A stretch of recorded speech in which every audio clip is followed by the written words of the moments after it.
কলকাতার মাঠে 29 রানে কোনো মতে জয়লাভ করলো 247 রান করার পরে কলকাতা নাইট রাইডার্স আজকের ইডেনের মাঠে যত ভালো ব্যাটিং করেছে ঠিক ততোধিক খারাপ বোলিং করেছে এবং একজন দুজন ইন্ডিভিজুয়াল হিরো ছাড়া কিন্তু এই ম্যাচের রেজাল্ট আবার কলকাতার বিপক্ষেই চলে যেত। কোনো মতে অজিঙ্কিয়া রাহানের কলকাতা নাইট রাইডার্স কিন্তু জয়লাভ করলো টপ অফ দ্য টেবিল থাকা গুজরাট টাইটান্সের বিরুদ্ধে এবং নিজেদেরকে 11 পয়েন্টসের একটা জায়গায় তুলে এনেছে 7 নম্বরে। যদি আগামী দুটো ম্যাচে জেতে, যেটা কাইন্ড অফ ইম্পসিবল, তাহলে গিয়ে কলকাতার 15 পয়েন্ট হবে এবং রাজস্থান, চেন্নাই যদি নিজের এবং পাঞ্জাব তিনটে টিমই যদি নিজের আগামী ম্যাচগুলো হেরে যায়, তবে গিয়ে কলকাতার কিন্তু একটা প্লে অফসের চান্স হবে। কিন্তু টেকনিক্যালি যদি আমি বলি, যারা খেলার পার্সপেক্টিভে দেখে, কলকাতা নাইট রাইডার্সের কিন্তু এখনো অব্দি মনে হচ্ছে কোনো রকম কোনো চান্স নেই, অন্তত এই রকমের খারাপ বোলিং নিয়ে মনে তো হয় না।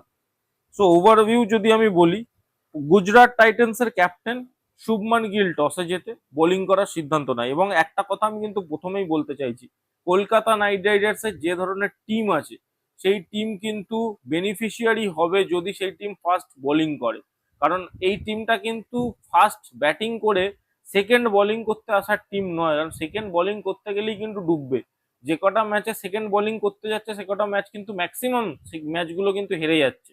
তো সেই জিনিসটা কিন্তু লক্ষ্য রাখতে হবে, কারণ ডেথ ওভারে যারা বোলিং করে তারা ম্যাক্সিমাম ইয়াং প্লেয়ার, একদম ইয়াং প্লেয়ার, তারা তাদের পক্ষে নার্ভ কন্ট্রোল করে খেলা অনেক মুশকিল। তো সেই জায়গায় দাঁড়িয়ে কিন্তু ফার্স্টে বোলিং করে যদি সেকেন্ড ব্যাটিং করে, ব্যাটিংয়ে অনেক ডেপথ এবং এক্সপিরিয়েন্স আছে, সেই জায়গায় কিন্তু ম্যাচগুলো বেরোতে পারে। সো ব্যাটিং করতে নামে ক্যাপ্টেন আজিঙ্কিয়া রাহানে এবং আজ ফিন অ্যালেন ধোঁয়াধার শুরু করে এবং আজিঙ্কিয়া রাহানেও রানা বল খেলতে থাকে। যদিও মোহাম্মদ সিরাজ তাকে আউট করে দেয় এবং প্রথম উইকেট পড়ে যায় 44 রানে 4 ওভার 3 বলের মাথায়। তখনও অব্দি 10 সাড়ে 10-এর অ্যারাউন্ড রান রেট চলছিল। বাট তারপর কিন্তু আঙ্গরকেশ রঘুবংশী ব্যাটিং করতে নামে এবং ফিন অ্যালেন কিন্তু নিজের একটা রূপ দেখাতে শুরু করে দেয়। ফিন অ্যালেন মানে চার কি হয় সেটা খুব কম জানে, সে ছয়ই মারছে, যাকে মারছে, যে আসছে। মোহাম্মদ সিরাজ মার খেয়েছে, কাগিসো রাবাডা মার খেয়েছে, আরশাদ খান মার খেয়েছে, জেসন হোল্ডারকেও একটা দুটো মেরেছে, রাশিদ খানকেও মেরেছে এবং এত মার মেরেছে মানে ফিন অ্যালেন মাত্র 35 বলে 93 রান করে 265 স্ট্রাইক রেটে। 35 বলে 93 রান করে 265 স্ট্রাইক রেটে, 10টা 6, 4টে 4। মানে সত্যি টেকে বউ বলতেই হয় এটা। মানে ফিন অ্যালেন যে কাজটা করে দেখিয়েছে আজকে, মানে এই ফিন অ্যালেনকেই কিন্তু সবাই চেনে। মানে এই ফিন অ্যালেন যে এতটা বিধ্বংসী, এই ফিন অ্যালেন যে মানে এই রকমের রূপ দেখাতে পারে যার মধ্যে আছে, তো সেই ফিন অ্যালেন কিন্তু আজকে ফিরে এসছে এবং সেই ফিন অ্যালেন যে কাজটা করে দেখালো সত্যি প্রশংসনীয়, সত্যি প্রশংসনীয়। মানে এই জায়গায় দাঁড়িয়ে ফিন অ্যালেনের এই ইনিংস মানে যত কম বলা যায় ততই মানে কম হয়ে যাবে, মানে যত বেশি বলা যায়, আমি উল্টো বলে ফেলি সবসময় এই কথাটা, যত বেশি বলা যায় ততই কম হয়ে যাবে। ফিন অ্যালেন জ্বালিয়ে দিয়েছে এবং তার সাথে যার তারিফ না করলেই নয় সেটা হচ্ছে আঙ্গরকিশ রঘুবংশী। যদিও ফিন অ্যালেনের উইকেট কিন্তু পড়ে যায়, তখন রান হচ্ছে 139, বাট সেই রানটা করে ফেলে কেকেআর মাত্র 11 ওভার 2 বলের মাথায়। সেই সময় ফিন অ্যালেন আউট হয় 139 রানে এবং তারপর ক্যামেরন গ্রিন নামে এবং তারপরে আঙ্গরকিশ রঘুবংশী আর ক্যামেরন গ্রিন কিন্তু পুরো ইনিংসটাই শেষ করে। এবং যেটা সবচেয়ে বলার মতো বিষয় সেটা হলো কেকেআর কিন্তু এই সিজনে এত বিধ্বংসী ব্যাটিং লাইন আপ থাকার পরেও 220-এর বেশি রান করতে পারেনি একটা ম্যাচেও, 220 তাদের হাইস্ট ছিল। এবার এই ম্যাচেও যখন 16 নম্বর ওভার 17 নম্বর ওভার চলছে, রঘুবংশী কিন্তু স্ট্রাগল করছিল এবং সকলে কমেন্টেটররা পর্যন্ত বলতে শুরু করে দিয়েছে যে এখানে রিঙ্কু সিং পিছনে বসে আছে, ব্যাটিং লাইন আপে বসে আছে, সেখানে রঘুবংশীকে হয়তো রিটায়ার্ড আউটও করিয়ে দিতে পারে, কারণ তার ব্যাটে সেভাবে হচ্ছিল না, ব্যাটে বল, তার স্ট্রাইক রেট 150 ছিল, বাট ওই স্টেজে গিয়ে যেখানে প্রথম থেকে রানটা এতটা বেশি ছিল, ওই স্টেজে গিয়ে কিন্তু এই রানটা খুব একটা চোখে লাগবে না যদি না সেটা 200-250-এর কাছে যায়।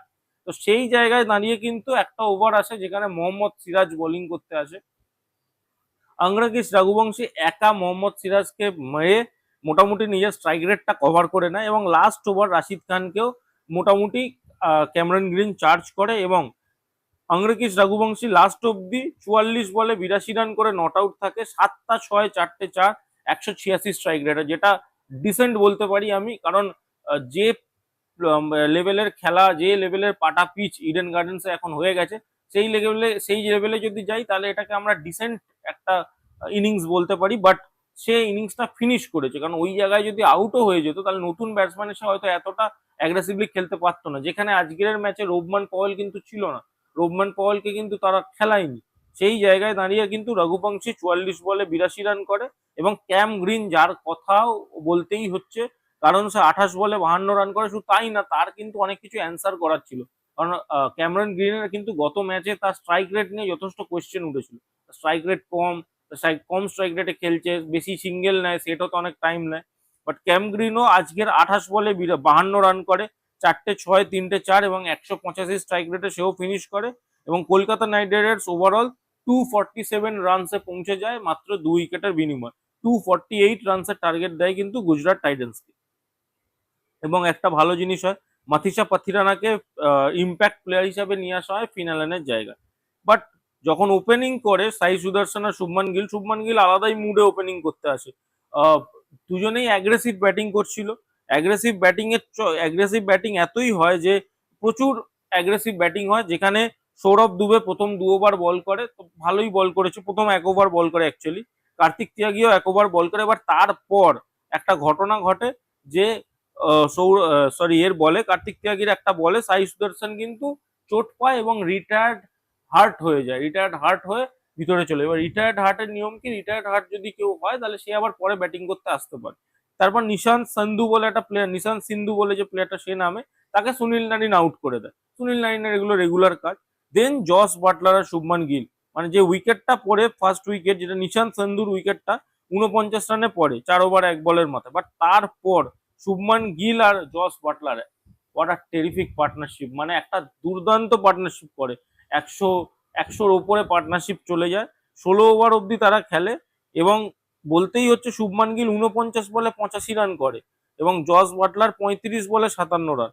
যেখানে ম্যাচটা মানে কলকাতার ফ্যানেরা যারা ছিল তারা মোটামুটি মাথায় হাত দিয়ে বসে পড়েছিল, ম্যাচ বোধহয় বেরিয়ে গেছে।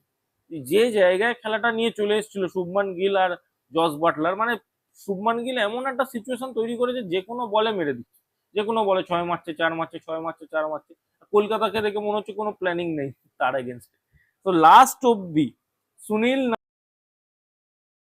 করতে আসে এবং সুনীল নারিন এসে শুভমান গিলকে আউট করে 49 বলে 85 রান, আর 5টা 4 7টা 6। মানে সত্যি সুনীল নারিনকে যতটাই কম বলা যায়, যে নারায়ণ নারায়ণ কেন বলা হয়, যে হিন্দি নামে তার নারায়ণ কথাটা আছে কেন বলা হয়, মানে কলকাতার জন্য একটা বিভৎস প্লেয়ার সুনীল নারিন। মানে তার ইম্প্যাক্ট যত মানে মানে বেশি বলা যায় তত, যে কোনো প্লেয়ার কলকাতার জন্য absolute legend, absolute living legend আমি বলতে পারি। যে সুনীল নারিন যে নিজের ইনিংস খেলতে পারে, মানে সত্যি সেটা না বললে মানে বিশ্বাস করা যাবে না। মানে অসাধারণ মানে সুনীল নারিন দুর্দান্ত। এবং বলতেই হচ্ছে সুনীল নারিনের যে ইনিংসটা, সেটা কিন্তু একটা দুর্দান্ত জায়গায় যে বোলিংটা সে করেছে। মাত্র 4 ওভারে 29 রান দিয়ে 2 উইকেট নেয়, 7.25 এর ইকোনমি। আজকের ম্যাচে যে ম্যাচ ওভারটা করতে আসে 17 নম্বর ওভার, সেইখানেও সুনীল নারিন একটা ইম্প্যাক্ট ছেড়ে যায়। এবং তারপরে কিন্তু 18, 19, 20 একটা ওভার করে কার্তিক ত্যাগী, যেখানে সে আবার মার খায়। জস বাটলারও তাকে 6 মারে, সাই সুদর্শনও 10 রান নেয় এবং 22 রান হয়ে যায়। বাট তারপরে একটা প্লেয়ার আসে সৌরভ দুবে, জানি না এই প্লেয়ারটাকে খেলানো হয়নি এখনো অব্দি একটা ম্যাচও। 19 নম্বর ওভার বোলিং করতে আসে এবং ম্যাচটা তখনও 12 বলে 45 রান বাকি। সৌরভ দুবে আসে এবং ওভারটা শেষ করে যখন, তখন 6 বলে 41 রান বাকি থাকে। মানে আপনি ভেবে দেখুন, একটা 4 রানের ওভার, 5 রানের ওভার দিয়েছে 19 নম্বর ওভার, যেই ম্যাচে অ্যাভারেজ বোলাররা মার খেয়েছে 14 ইকোনমিতে, 11 ইকোনমিতে, 17 ইকোনমিতে। সেই ম্যাচে এসে সৌরভ দুবে একটা 5 রানের ওভার দিয়ে যায় 19 নম্বর ওভারে। এবং লাস্ট ওভারটা তাই ক্যাম গ্রিন করতে আসে এবং ক্যাম গ্রিন খুব আরামসে লাস্ট ওভারটা করে দেয়, কারণ 41 রান বাকি থাকে। এবং বলতেই হচ্ছে মাথিসা পাতিরানা কিন্তু চোট পেয়ে যায়।